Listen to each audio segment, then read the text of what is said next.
Saudi അറേബ്യയിലെ ഹിറാ ഗുഹയിലെത്താനുള്ള പാത നവീകരണത്തിന്റെ ആദ്യഘട്ടം പൂർത്തിയായി.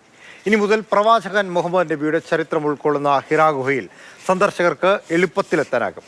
ഹിറാ പർവ്വതത്തിലെ വികസന പദ്ധതികൾ തുടർന്നുകൊണ്ടിരിക്കുകയാണ്. കാൽനട യാത്രക്കാർക്കും ഒപ്പം വാഹനങ്ങൾക്കും എളുപ്പത്തിൽ കയറുവാൻ ലക്ഷ്യമിട്ടിട്ടുള്ളതാണ് ഹിറാ ഗുഹാപാതയുടെ നവീകരണ പദ്ധതി. പദ്ധതിയുടെ ആദ്യഘട്ടമാണ് മക്കയിൽ അനാച്ഛാദനം ചെയ്തിരിക്കുന്നത്. ഇതോടെ സന്ദർശകർക്ക് മുമ്പത്തേക്കാൾ എളുപ്പത്തിൽ ഹിറാ ഗുഹയിൽ സന്ദർശനത്തിന് എത്താനാകും. മുസ്ലിങ്ങളുടെ വിശുദ്ധ ഗ്രന്ഥമായ ഖുർആന്റെ ആദ്യവാക്യങ്ങൾ അവതരിച്ചതും മുസ്ലിങ്ങൾക്ക് പ്രാധാന്യമുള്ളതുമായ മതപരമായ ഒരു സ്ഥലമാണ് ഹിറാ ഗുഹ. ഉംറ, ഹജ്ജ് തീർത്ഥാടകർക്കും സന്ദർശകർക്കും അഗാധവും വിദ്യാഭ്യാസപരവുമായ അറിവും അനുഭവവും നൽകുന്നതിൽ ശ്രദ്ധ കേന്ദ്രീകരിച്ച് സൗദി വിഷൻ 2030 വിശാല വീക്ഷണവുമായി യോജിപ്പിക്കുന്നതാണ് മക്കയിലെ ഹിറാ ഗുഹാപാത നവീകരിക്കുന്ന പദ്ധതി.